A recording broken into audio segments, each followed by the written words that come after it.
Parce qu'il y a 1 ou 2 semaines, j'avais proposé que les élections, s'il y a élection, que ce soit de manière commune pour que le Burkina Faso, le Mali et le Niger, en tout cas la transition prenne à peu près les mêmes durées et pour pouvoir renforcer les sillons qui ont été tracés. Et que ce soit au Mali et au Burkina, la lucidité recommande que, en tout cas, on sache que les élections dans 2 mois, ce n'est pas possible. On n'est pas prêt, non seulement financièrement, on n'est pas prêt, du point de vue de l'organisation, on n'est pas prêt, et aussi du point de vue de la sécurité même, on n'est pas prêt, et aussi les sillons qui ont déjà été tracés, en tout cas, ces sillons sont si faibles que si on sortait de cette situation de cette manière-là, ces sillons-là vont s'effacer. On sait très bien que ceux qui sont en train de crier pour qu'il y ait des élections ici et maintenant, c'est pouvoir rapidement encore reprendre le pays et puis les remettre dans les mains de ceux qui nous ont asservis depuis longtemps. Donc, à mon avis, tout homme lucide sait que dans 2 mois, on ne peut pas organiser des élections.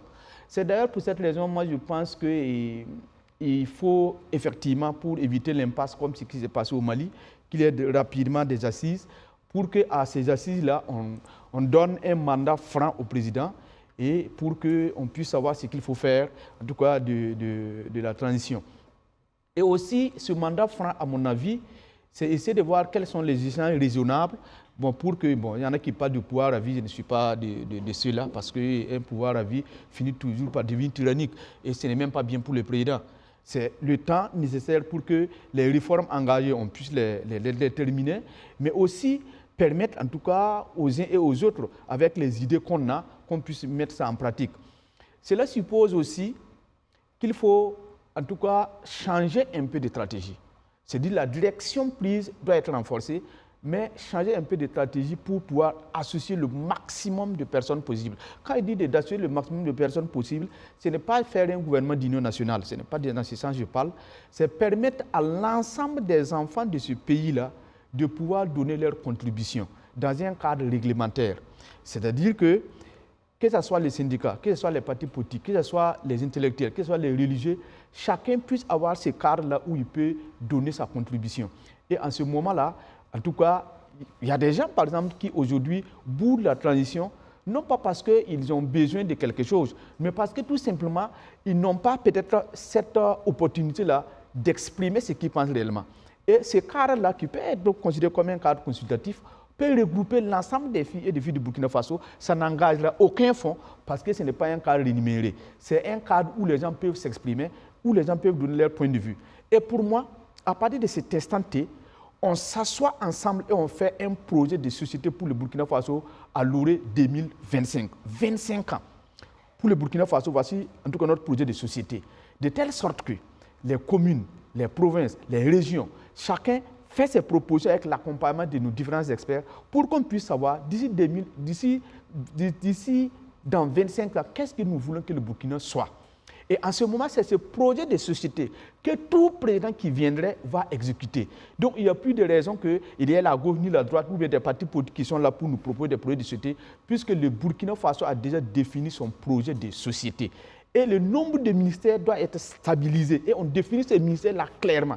De telle sorte que celui qui vient à être élu, c'est quelqu'un qui est venu pour exécuter ce qui a été déjà arrêté. Le renouvellement de son mandat dépendra en tout cas de l'atteinte de ses objectifs. Et pour moi, à partir de ça, les partis politiques n'ont même plus les raisons d'être. Si tu veux être candidat, tu te présentes en tant qu'indépendant et tu organises ta direction de campagne comme tu veux et tu es élu. Parce que le problème des pièges des partis politiques en ce moment, c'est le fait que lorsque un parti t'accompagne au pouvoir, non seulement la corruption démarre à partir de là, il y a la coordination nationale, il y a les sections, il y a les sous-sections, il y a le financement extérieur. Et la gestion d'un parti, ça coûte excessivement cher. Ce qui fait que les élus, avant même qu'ils n'engagent leur mandat, ils ont déjà des engagements qu'ils doivent honorer. Pour la députation aussi, pareil. Celui qui veut être député, qu'il se présente en tant qu'indépendant. Et c'est ta qualité, c'est ta valeur qui va faire qu'on va te choisir. Et il faut éviter dans cette logique d'aller se présenter ce soir-là. C'est ça qui crée le régionalisme et la division là. Tu es un Burkinabé, tu peux te présenter dans n'importe quelle province où tu veux, pourvu seulement que tu sois percutant. Et pour les communes aussi, pareil. De telle sorte que, À la fin, en tout cas, de ton mandat, par exemple, le président, on peut lui donner un mandat de 5 ans et le député un mandat de 4 ans. Et au milieu du mandat, on peut faire, en tout cas, une révision pour que le président, s'il trouve que l'Assemblée ne fait pas son affaire, en tout cas, avec l'accompagnement des électeurs, il peut demander à ce que, en tout cas, les choses changent. Et en ce moment-là, vous allez voir que nous allons avoir un pays où personne, il n'y a pas d'aventurier. On a déjà tracé les jalons. Si tu viens, tu appliques et on voit.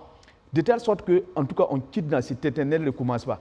Et c'est ma conviction profonde, en tout cas, de la démocratie telle que, en tout cas, on doit la vivre, parce que la démocratie telle qu'elle est appliquée en Occident, en tout cas, les copies collées ne sont pas conformes à l'original et cette démocratie s'acclimate difficilement.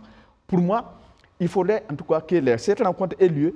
On définit la durée exacte de la transition et en ce moment, ça va même permettre aux gens, ceux qui sont là, qui pensent que c'est hors top pour qu'ils m'y mettent là, ils vont comprendre que non. Voici, tant que ce temps-là n'est pas arrivé, personne ne peut prendre le pouvoir. Ce qui fait que le président sera dans une certaine sérénité pour travailler. Ça, c'est un. Et deuxièmement, ça va permettre à tous ces enfants burkinabés qui sont à l'extérieur, il y en a qui ont quitté le pays parce qu'ils ne se sentent pas en sécurité, de savoir que désormais, nous sommes ensemble pour qu'on regarde dans la même direction.